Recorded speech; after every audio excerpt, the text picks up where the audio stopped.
বর্তমান পৃথিবীতে 800 কোটির উপরে মানুষ। এই সব মানুষ মিলে যদি আল্লাহ সুবহানাহু ওয়া তাআলার শুকরগুজার হয়ে যায়, শুকরিয়া আদায় করে,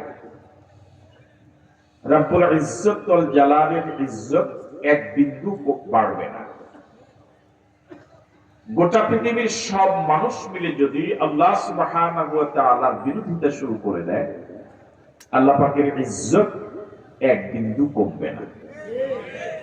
মানুষের প্রশংসায় আল্লাহ পাকের ইজ্জত যেভাবে বাড়ে না, মানুষের বিরোধিতায় তার ইজ্জত এভাবে কমে না।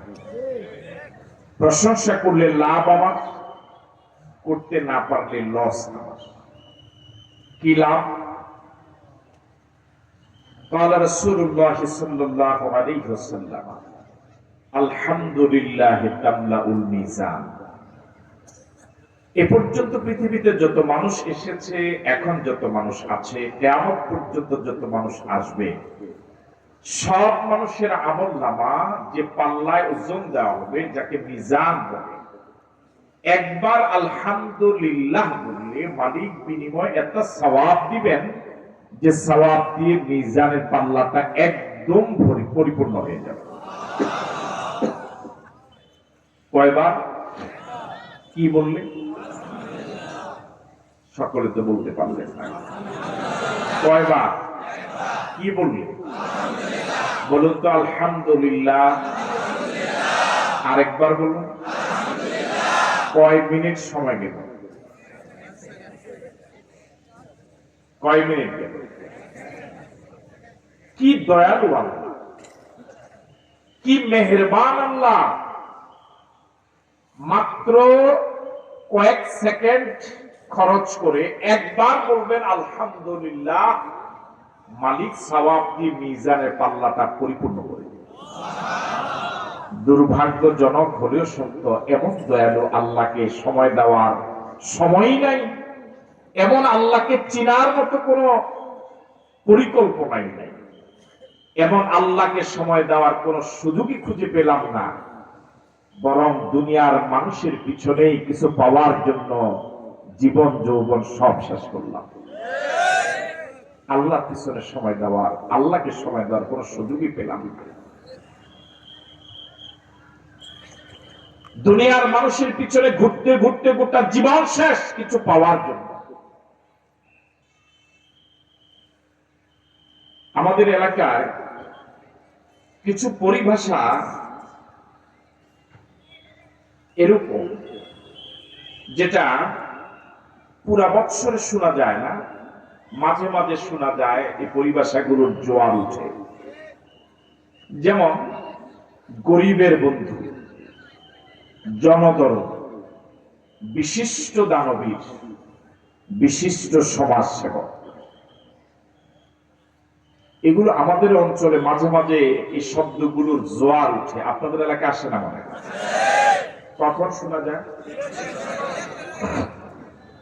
নির্বাচনের আগে না পরে? সারা বছর শোনা যায়?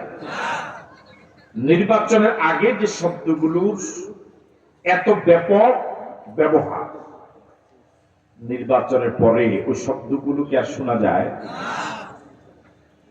নির্বাচনের পরে ওই শব্দগুলোই শুধু হারায় না, যাদের জন্য ব্যবহার করা হয়েছিল, যাদের নামে শব্দগুলো ব্যবহার করে করে কর্মীরা গলদঘর্ম হয়ে গেছিল, মুখে ফেনা তুলত, ওই ব্যক্তিরও হারিয়ে যায়। ঠিক নয় কি?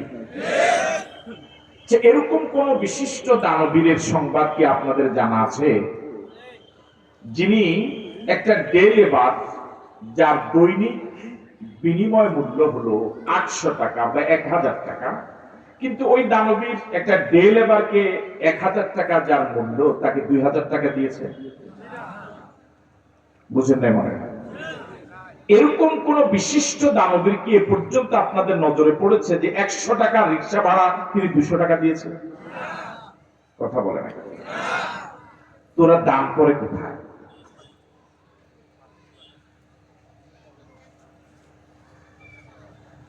প্রকৃতপক্ষে যদি নিরপেক্ষভাবে চিন্তা করে জবাব দেন নিজের বিবেককে খরচ করে, এই দেশে গরিবের প্রকৃত কোনো বন্ধুই নেই। শুধুমাত্র গরিবদেরকে নিজের স্বার্থে আমরা ব্যবহার করি, ব্যবহার শেষ ওদেরকে ছুড়ে ফেলে দিই।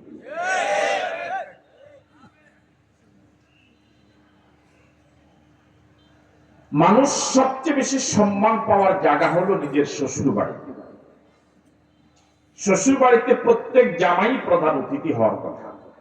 এর থেকে বেশি সম্মান পাওয়ার তার দ্বিতীয় কোনো জায়গা থাকার কথা নয়।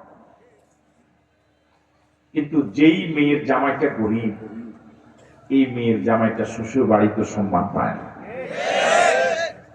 বাকি যারা জবাব দেয় না, বিয়ে করে না, মনে হয় অভিজ্ঞতা নাই। আপনি হয়তো জানেন, বুঝেন নাই কথা। যে স্বামীটা গরিব, এই গরিব স্বামীটা জীবন দিয়েও যদি ভালোবাসে, স্ত্রীর কাছে কদর নাই। আমি আমার সঠিক বললাম না? যে মুসল্লিটা গরিব, এই মুসল্লিটার কদর ইমাম সাহেবের কাছেও নাই। যে মুরিদটা গরিব, বৎসরে গরু দিতে পারে না দরবারে, ছাগল দিতে পারে না, মুসাফাতে টাকা দিতে পারে না, কিন্তু পীর সাহেবের সবক আদায়তে কোনো ত্রুটি করে না, এই গরিব মুরিদটার কদর দরবারেও নাই।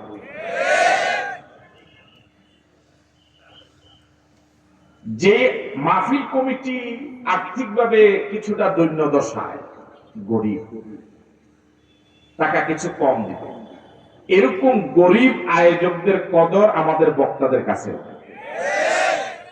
এটা তো আমাদের বিরুদ্ধে বললাম, এটা তো জোরে জবাব দিতে পারতেন, তাও বলে না।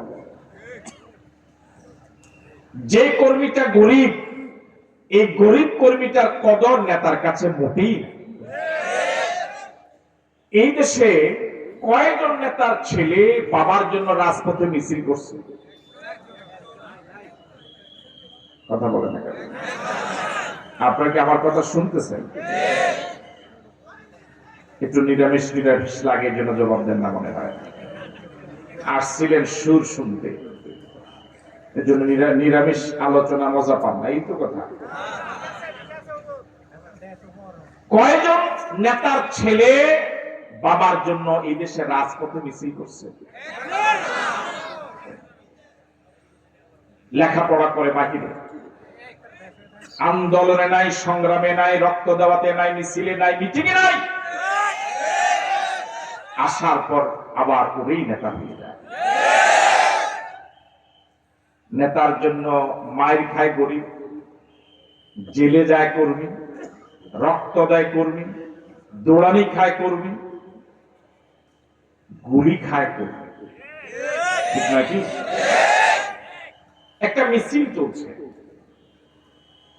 সামনের কাতারে যারা আছে ধনী মানুষ, নেতা মানুষ,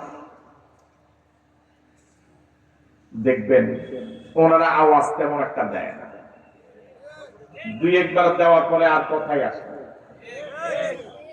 আর পিছনে যারা, ওরা শরীরের সমস্ত শক্তি দিয়ে স্লোগান দিতে দিতে জামা কাপড় কয়েকবার ভিজে।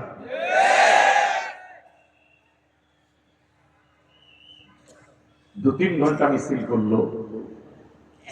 দ্বিপ্রহরে যখন লাঞ্চের সময় প্যাকেট বিতরণ শুরু হয়, ওই ধনীদেরকে দিয়ে গরিবের কাছে যাওয়ার আগেই প্যাকেট শেষ। আছে না?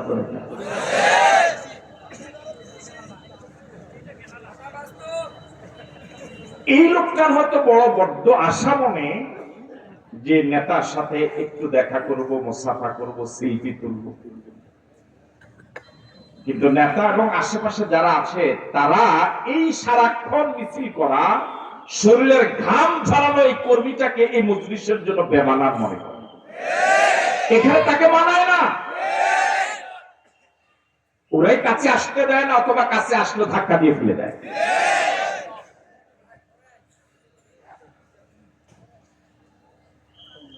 কখনো যদি এই কর্মীটা নেতার কাছে গিয়ে কখনো যদি বলার সাহস পায়, সুযোগ পায় যে স্যার, জীবন যৌবন সব শেষ করলাম আপনার জন্য, আপনাকে সময় দিতে গিয়ে সংসারে সময় দিতে পারি নাই, সংসারটা গুছাতে পারি নাই, যদি একটা চাকরি দিতেন, চাকরিটা যত ছোটই হোক, আপনার অফিসের ধোয়া মশার কাজও যদি হয়, হয়তোবা জবাব আসবে এরকম, তোকে যদি চাকরি দেই আমার মিছিল করবে কে?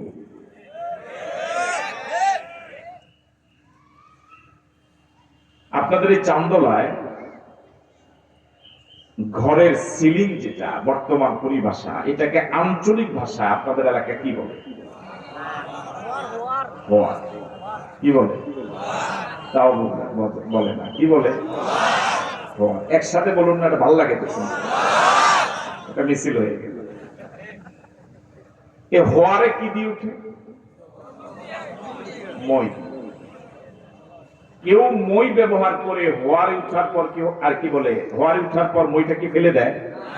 কেন দেয় না? আবার নামা লাগবে। ঘরের কারেন্ট উঠার জন্য ঘরের যেভাবে একটা সিলিং আছে, হোয়ার আছে, ক্ষমতার একটা সিলিং আছে, হোয়ার আছে। হ্যাঁ, ঘুমান মনে আপনারা? মানুষ নিজের ঘরের সিলিং এ উঠে চগম ব্যবহার করে, আর আমরা ক্ষমতার হোয়ারে উঠি কর্মীদের কাঠ ব্যবহার করে। পার্থক্য হলো, ঘরের হোয়ারে উঠার পর কোন লোক চগম মই ফেলে দেয় না, কিন্তু আমরা চেয়ারে বসার সাথে সাথেই লাঠি দিয়ে ফেলে দিই।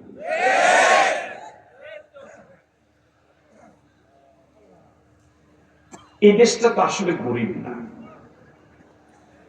বিশ্বাস করেন, আমাদের প্রিয় বাংলাদেশ এত সম্পদ মালিক দিলেন, এদেশের সম্পদের অভাব নাই। বনজ সম্পদ, খনিজ সম্পদ, পশু সম্পদ, মৎস্য সম্পদ। 18 কোটি মানুষের 36 কোটি কর্মঠ হাত, বিশাল সম্পদ। একটা পরিবারের 10 সদস্যের একটা পরিবারে যদি একটা ছেলে কর্মঠ হয়, এই একটা কর্মঠ ছেলে গোটা পরিবারের আমূল পরিবর্তন ঘটাতে পারে। এরকম হাজারো পরিবার উদাহরণ। বছরের পর বছর, যোগের পর যোগ, পরিবারটার অবস্থা ত্রাহি ত্রাহি জায়গায়, কিন্তু অনেকদিন পর একটা ছেলে ঘুরে দাঁড়ালো, পুরা পরিবারটা ঘুরে দাঁড়ালো। আমাদের বাংলাদেশে 18 কোটি মানুষ, 36 কোটি কর্মঠ হাত, গোটা পৃথিবীতে বিশাল সম্পদের অধিকারী আমরা। একটা দেশকে পরিবর্তন করার জন্য, একটা দেশ ঘুরে দাঁড়াবার জন্য, একটা দেশকে বিশ্বের মানচিত্রে সগৌরবে দাঁড়াবার জন্য 36 কোটি হাত বিশাল সম্পদ নয়? এই দেশের মাটি এত খাঁটি। সৌদি আরবে একটা গাছ ফল উপযোগী করার জন্য, ফলজ গাছ, সরকারের হাজার হাজার টাকা খরচ করা লাগে।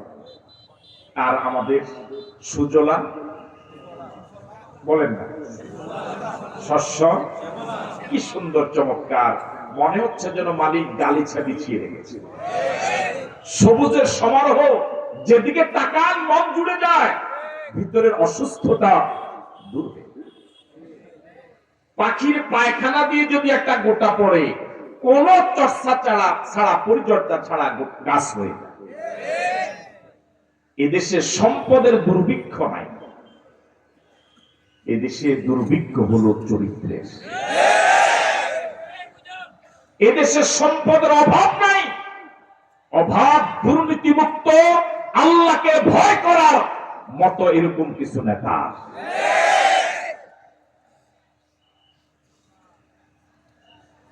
আল্লাহ রাব্বুল আলামিন কোরআন মজিদে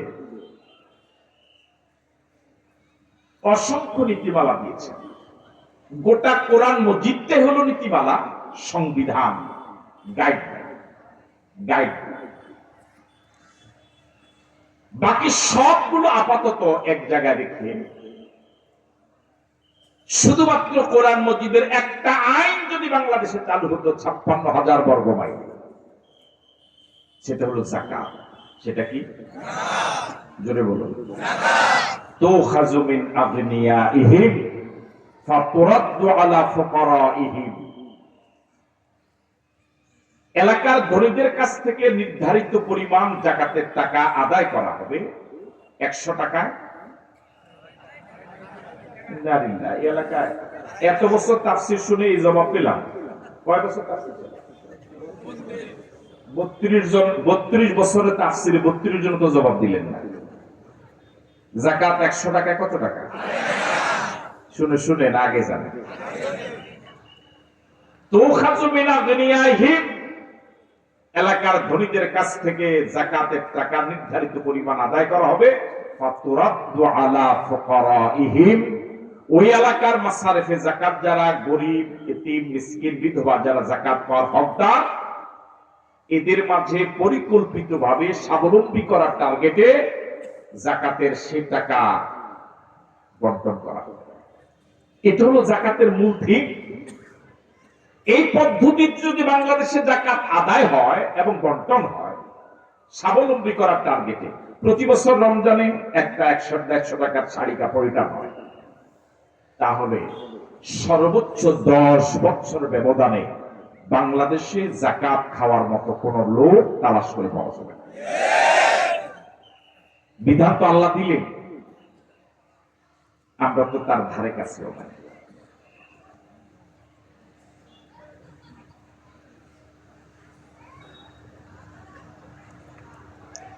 আমরা তো কল্পনা করি একটি সোনার বাংলাদেশ, এটা বৈষম্য মুক্ত বাংলাদেশ, ইনসাফ ভিত্তিক বাংলাদেশ, ন্যায় বিচারের বাংলাদেশ।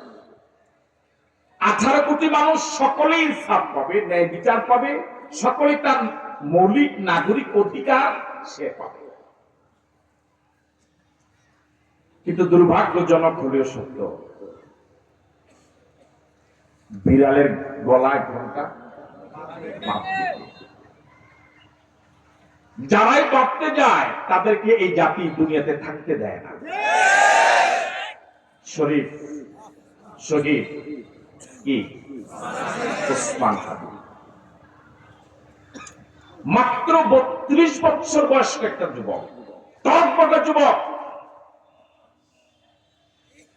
কি বিপ্লব ঘটালো গোটা দেশে নয়, গোটা পৃথিবীর মানুষের চিন্তার জগতে। গোটা দেশের সব ধর্মের, সব বর্ণের, সব ভাষার, সব শ্রেণী পেশার মানুষ যা বুঝাতে চায়, যা বলতে চায়, যে বাংলাদেশ কল্পনা করে স্বপ্ন দেখে, সকল নাগরিকের স্বপ্নের বাংলাদেশের কথা, নাগরিকের কথা সে একা বলে দিয়েছে। মানুষের মনের কথাটা সে বলে গেল সাহসিকতার সাথে, নির্ভীকভাবে, নির্ভয়ে, বলিষ্ঠতার সাথে, নিঃস্বার্থ ভাবে দিন রাত বলেই সে আজান দিয়েই গেল। কিন্তু লাভবাই কয়জন থাকতে তো দিল না ছিলেন। মাত্র 32 বছরে মানুষের মনোজগতে, গোটা দেশের সব শ্রেণীর মানুষের মাঝে হৃদয়ে জায়গা পাওয়া, এটা বিগত 100 বছরে দেখা।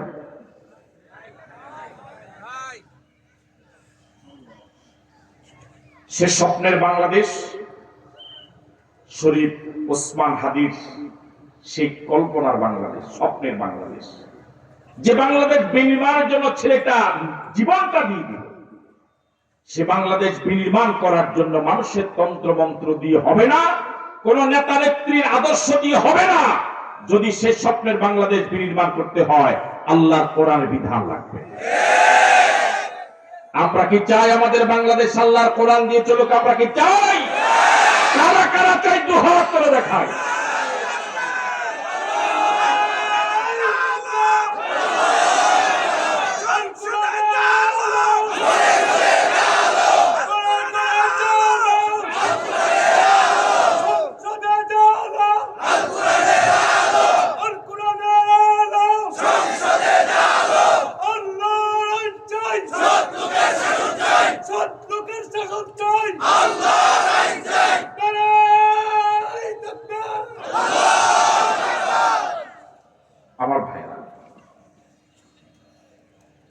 এই সহজ কথাটা আমরা কেন বুঝি না?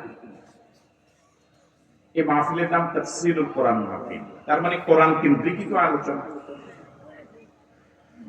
যিনি যেটা সৃষ্টি করেন ওই বিষয়টাকে পরিচালনার ব্যবহারের বিধান যিনি স্রষ্টা তিনি। এই কথাটা বুঝার জন্য কি এমএ পাস করা দরকার? কামিল পাস, দাওরা পাস করা দরকার? কমন সেন্সের কমন বাদ দিয়া শুধু সেন্সও যদি থাকে, এই কথাটা বোঝা সহজ। আমার সামনে যে মাইক, এটা তো নিশ্চয়ই কোন স্রষ্টা আছে। স্রষ্টা বলতে এটা যে মানে আবিষ্কার করতে। শুনতেছেন আপনি আমার কথা? ঘুমায় গেছেন মনে হয় না? মনে কতটা বেশি মনে কোনটা বেশি মনে? যিনি এটা তৈরি করলেন, সৃষ্টি করলেন, বানালেন, আবিষ্কার করলেন, এটার ব্যবহার বিধি তো তিনি বলে দিলেন। এবং আজ পর্যন্ত গোটা পৃথিবীতে যত মাইক ব্যবহার হচ্ছে, সৃষ্টি যিনি করেছেন তার নীতি মেনে চলছে। ব্যতিক্রম গোটা পৃথিবীতে এক জায়গায়, গোটা পৃথিবীর যত জায়গায় মাইক ব্যবহার হচ্ছে, নীতিমালা ঠিক একটাই। মাইক্রোফোন থাকবে আলোচকের সামনে, সুইচ থাকবে অন করা লাগবে, হরন থাকবে উপরে, এটাই তো সিস্টেম। মেশিন থাকবে ওখানে, সুইচ অন করা লাগবে। এই সিস্টেমে মৌলিক নীতিমালা মনে হয় সৌদি আরবে চলে না। সৌদি আরবে মাইক নাই, ওখানে এই নীতিমালাই চলে না। ওই দেশে মাইক্রোফোন হলো গাছের আগায়, আর এটা কি বলে হরন বক্তার গলায়, এরকম না। সারা পৃথিবীতে একই নিয়ম। এই নিয়মটা হুজুরে দিছে, যে ব্যবহার করে সে দিছে না যে বানাইছে সে দিছে? এই কথাটা কি বুঝে আসছে আপনাদের? 80%, 100% জবাব হইল আপনাদের। আপনাদের প্রত্যেকের হাতে অ্যান্ড্রয়েড সেট থাকার কথা। এটা এখন একেবারে কমন বিষয়। এটা নিশ্চয় একজন স্রষ্টা আছে, কথা বলেন। এটার একজন আবিষ্কারক নাই? এ পর্যন্ত এই সেটটা ব্যবহার করার জন্য যত নিয়ম কানুন আছে, যা ব্যবহার করছেন, তার বলে দেওয়া নিয়মের বাহিরে কি করছেন আপনি? তিনি বলে দিয়েছেন যদি কল আসে তাহলে এই গ্লাসে টাচ করা লাগবে। এই শত নিয়মের ভিতরে এটা একটা নিয়ম। শুনতেছেন আমার কথা? এখন যদি কেউ বলে না যে সামনের গ্লাসে নয়, কল আসলে পিছনে এখানে টাচ করবে, এটা তো একটা নিয়ম। নিয়ম না এটা যে এই পিছনে এভাবে টাচ করলেই হবে? হবে? চলবে? সুস্থ না অসুস্থ? আধা না পুরা? কি বলবেন আপনারা? আপনি এতটুকু বুঝেন যে একটা মোবাইল মানুষের আবিষ্কার, এটা চলার জন্য, চালাবার জন্য একটা নীতিমালা আছে, একটা বিধিমালা আছে। এই বিধিমালা অন্য কেউ দেয় নাই। কে দিয়েছেন? যিনি এটা সৃষ্টি করেছে। আপনি অন্যটা মানবেনই না, কানেই নিবেন না। তিনি যত বড় শিক্ষিত হোক, এই নীতিমালার ব্যতিক্রম কোন নীতিমালা দিলে আপনি তাকে ভালোই সুস্থই বলবেন না, তাকে পাগল করবেন। ঠিক নাকি? এবার আপনাদের হাজারো জনতার কাছে প্রশ্ন, যদি আল্লাহ জবান দিয়ে থাকে, আল্লাহর দেওয়া জবানটা যদি এই জায়গায় ব্যবহার না করেন, আর কোন জায়গায় করবেন? আমার আপনার কি কোন স্রষ্টা নাই? কয়জন? তিনি কে? আওয়াজ দিয়ে বলুন তো আল্লাহ।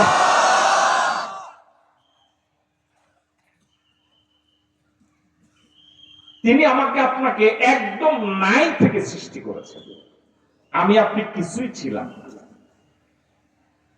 হাল আতা আলাল ইনসানি হিনুম মিনাদ দাহরি